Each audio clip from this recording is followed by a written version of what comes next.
Hello and welcome back to another certified OG schaefchen video. A while ago, Audi released its newest generation of the RS3, and with it also a nice little feature to compete with the BMW M2. It's called drift mode, and essentially it's supposed to help your RS3 drift. In today's video we're gonna find out just how well the RS3 performs, and if this mode really is worth it or if it's just another scam. Sit back, relax and enjoy. Yeah, and welcome back. Today we have a special day for Mani because, well, Mani is a big Audi guy and I thought today is finally the day that I test the new RS3, which you can see here. I have never driven an RS3 before, neither one of the old generations nor one of the new generations. And the cool thing about the new ones, apparently they have drift mode, which we hopefully are going to find out today if this really works or not. But before we do that, really quick, I want to show you guys the car. By the way, shout out really quick to Miguel.RS3. He came all the way here from Switzerland to let me test his car, and I'm a bit nervous and excited now. Mani says the car is absolutely sick. I don't know. I think it looks very, very cool, but we're gonna see on the performance-wise how it's gonna handle and how it's gonna, handle the Sheepman style. So if you pop the hood on this car, I mean, exterior-wise, the styling, you can't deny it. Audi makes beautiful cars. It does look very, very beautiful. Especially in black, it looks very aggressive. It has the Maxton design diffuser and the whole body kit on the car. It's not the hatchback, it's the limousine, as you can see, which I think it looks a bit better than the hatchback version. So I'm a big fan of that. Some aftermarket wheels as well, a bit lower. Definitely a cool setup. I think it has the potential to be a pretty cool daily driver like this, especially for the winter time. But under the hood is basically what these RS3s are well known for, because they have the legendary Audi 5-cylinder engine. This is the new one, so 2024 model, so it doesn't have the DAZA engine anymore. What is that? DAZA? DAZA. D-A-Z-A. Ah, okay. Sorry. Yep. Well, the DAZA engines, they were pretty well known for making a lot of power with relatively to no modifications. The new engines, I'm not quite sure how good they are. Miguel, who's hiding back here because he doesn't want to be on camera, said he had the previous one and he liked the previous one a bit more from the power-wise, but this one here is better to drive. So we're gonna find that out today, hopefully. It has the APR intake, which I think it actually looks pretty cool. It's a huge intake for such a small engine. It's too big for this engine. It looks like 1,000 horsepower. Apart from that, the engine is obviously very much stock. I think he got a tune, an intake, an exhaust, and That's it. that's it. Yeah. Interior-wise of this car, I have to say, obviously Audi makes really, really beautiful cars, especially in the interior. They always do it right, but also in a very minimalistic design. Steering wheel is very cool, Alcantara, obviously. You have all your shifters down here. You're gonna see this while driving later. And also, Miguel is in a wheelchair, so he has this to drive, which I don't really know how it works. So with that, I think we have enough said about the exterior and the engine of this car. Obviously, trunk space, pretty big on these. Actually, I was quite surprised because I looked in it first. For an RS3, it's actually a pretty big trunk. I mean, considering that it's supposed to be a smaller version of like the RS4 and stuff. But let's jump in the car. Let's listen to it a little bit.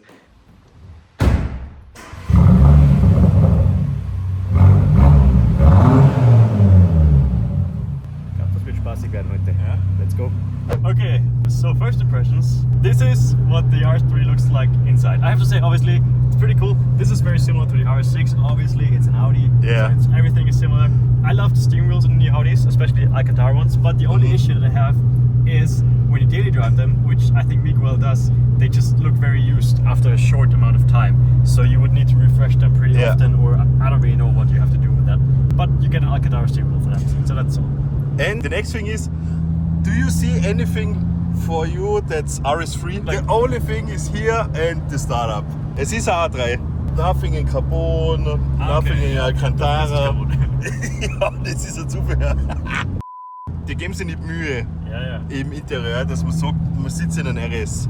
Yeah, apart from that, I mean, it's supposed to be the lower class RS, I guess, in comparison to the RS4 and RS6. Obviously, this is the cheaper one. So with the display section here, I like it very much. It's the same like in the RS6. It's like adaptive touch. It feels very nice to touch it, actually. It also gives it like this little haptic feedback. It vibrates a little bit when you touch it, and it makes a funny sound. Yeah. This display obviously is also very cool. You can play around with it a lot. You can configure however you want to have it, which is typical Audi fashion. But the buttons feel nice. They have a very nice touch to them. I like it. Apart from that, I mean, there's not really much to say. We're sitting basically, like Mani said, in a normal A3, but with a beefed up engine. You can hear the engine. It's actually pretty loud, I have to say, but it's in a good way loud. It's not too loud, so you say, hey, I can't drive the car anymore because, like we already said, he has no valves. But it's a pleasant amount of loud. It's just the right amount. Suspension feels not too stiff. It's not really on the soft side. It's pretty much in the middle. It's not as stiff as you would have it, for example, in an M3. So the car feels a bit more smooth, a bit more comfortable, which I think is good for daily driving. Also, the steering wheel is a pretty nice feel to it. I would give this car honestly a solid 8 out of 10 for daily drivability. Yeah, me too. You also have pretty much space in the rear for passengers. You can't really see it because it's so dark in the car. But apart from that, it's actually pretty cool. I think this car has potential to be a good daily driver. Obviously also with all-wheel drive, so it's relatively safe to drive in all conditions, especially in the rain and in the snow. So the daily driver. But for the other tests, let's continue on to a lovely little road, and then we can see what this car can do, except for being a good daily driver. Let's go. Okay, we're slowly getting to a road, and I have to say, after long amounts of driving, these seats are actually not as comfortable as you might think they are.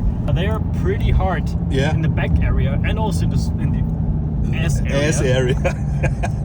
I'm not quite sure. I thought these were like the comfort seats, but they are not really very comfortable. So not very comfort seats. I might as well just get the bucket seats at this point, because I think they came with bucket seats. So yeah. Anyway, let's pull over really quick, and then we're gonna put this car into the sport mode, which I have not tested yet. All right.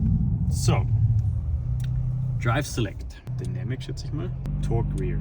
This is what you know as the drift mode. And basically what this mode does, it sends all the power apparently to the outside rear wheel, which should kick out the car. I don't understand why it's the outside and not the inside wheel, but they must have thought something when they created this. And it's also not 100% rear wheel, because it still sends some power to the front wheels to prevent your car from completely spinning out. Let's try it out, see if I like it or not.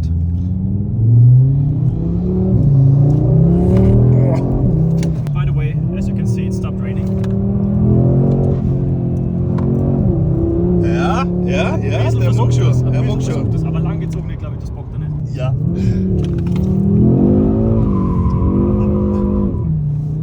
Er nimmt es weg, das Gas. Er nimmt das Gas weg.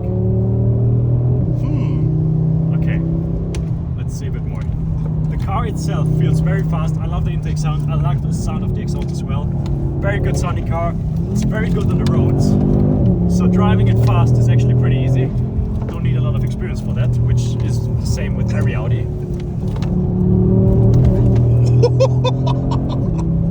So very stable car. Okay, let's try this again. Yeah. Second gear this time. Nehmt das Gas weg. Jetzt warte mal. So the rear comes a little bit.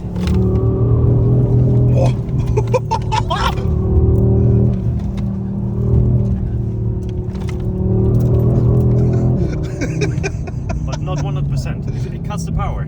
Once the car slides,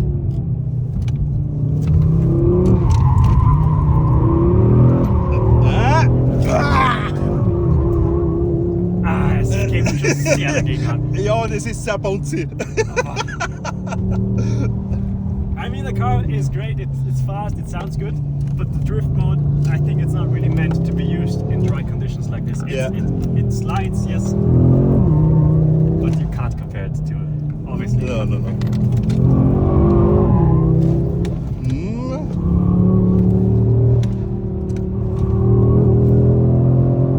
Ganz komisch ist das. Very strange, very strange.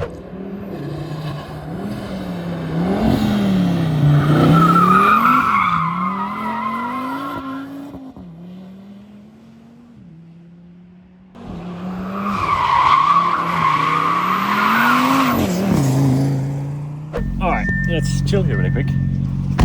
So, before I start talking, the car looks beautiful. Absolutely amazing car. It sounds great, it looks great, it performs really well, it just doesn't really want to drift. Even with the drift mode, in dry conditions, the electronics are telling the car you should go sideways, but the general ergonomics and the general drivetrain of the car, it does not want to go sideways. It cuts the power once you shift, it cuts the power when you let off the gas a little bit. It's just not really built for drifting like a BMW or a Mercedes or something like that. The old Mercedes, not the new ones. I think it has potential, but we're gonna need to go where it rains, because like this on a dry road, there's no way that this car is gonna properly slide even with the drift mode. It's just not really 100% there. It's similar to the C63, but with the C63 it was 100% to rebuild, so it was kind of working a little bit at least, but still the car is fighting you, the electronics are fighting you. It's just not a very nice feeling to get this car sideways. Let's move on to a different road where we have a little bit of rain, hopefully, and now we're gonna try again. Also, ich weiß auch nicht warum, aber ich schneide einfach. Finally, wir fahren zum Snow. Es gibt's nicht, dass ich schneide. Aber es ist vielleicht kein schlechter Platz für ein paar Donuts. Das wird die Herren. So, dann schwingen wir aus und schauen wir uns das mal fast noch.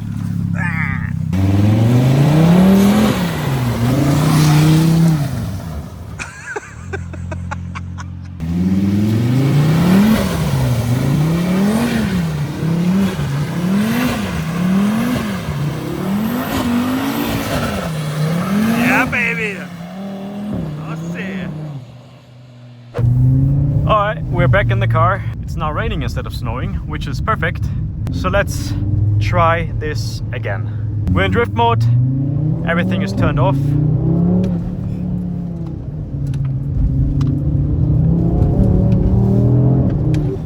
Så sure. Yeah.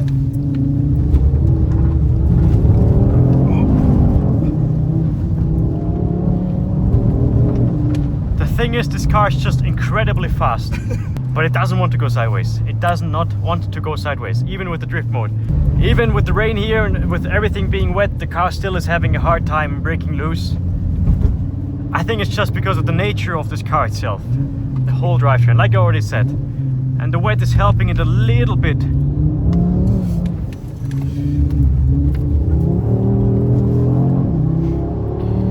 But it's just small baby slides. It's not complete drifting. I'm not 100% convinced, I have to say. It's a nice, fun little gimmick, but that's about it. This car is not meant to be sideways. It's just meant to go fast wherever you want it to go. And also it's doing this pretty easily. You can sit like a 12-year-old kid in here and it will easily drive this car fast on any racetrack. It's just so easy to handle, easy to control. It gets a bit sketchy when you're in the drift mode because it's not natural, like I said. It's not very predictable. Similar issue to like we had in a C63, but with this car I think it's even worse. And it makes sense because the car is not 100% rear-wheel drive like the C63, the 4-cylinder one, which we tested, which was terrible. Yeah. It's fun and nice that they put it in the car, but maybe they could have tried to make it work a bit better, or maybe, I don't know, honestly. I don't know what to do.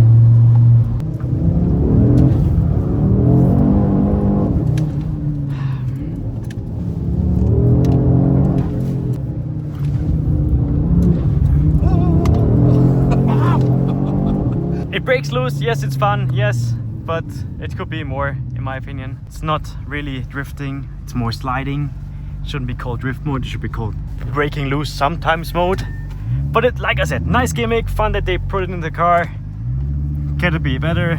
I don't know how you can make it better. I think it's just a problem of the whole drivetrain. The engine sitting in front of the front wheels, just a typical Audi issue. And then obviously the car having Haldex and not the true like Quattro overdrive. And also the car has a pretty big boost leg, which is also sometimes a bit annoying, I have to say. But apart from that, it is a fun to drive car.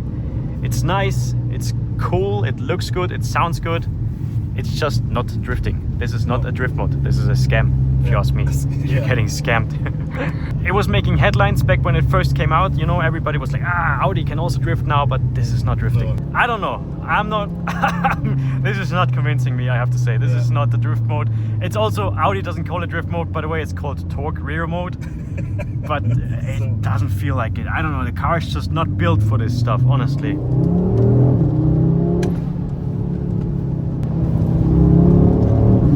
The car is driving like it's on tracks. You have to be in first gear. In second gear, the car is not really reacting like it should. So I feel like in second gear, it's mostly putting the power to all wheels again and not only to the rear wheels. And in first gear, it's just all is so slow. It's okay for donuts and stuff like that, you saw that. But you need more than first gear for street drifting. So let me try this again. Second gear now. Okay.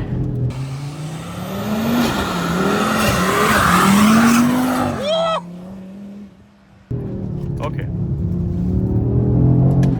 Like I said, sometimes it works. Okay, I'm actually really happy that worked. And then other times it just doesn't work. I did exactly the same thing as I did down there. Just sometimes the electronics kick in and they know what you want to do, and sometimes they're just sleeping and they don't know what you want to do. They just send the car understeering through the corner. This is the problem if you have electronic drift modes, because you rely on the electronics and not on the car itself.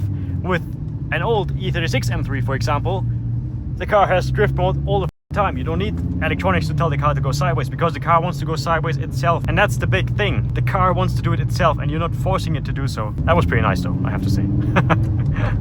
Modern technology. What are you doing to us?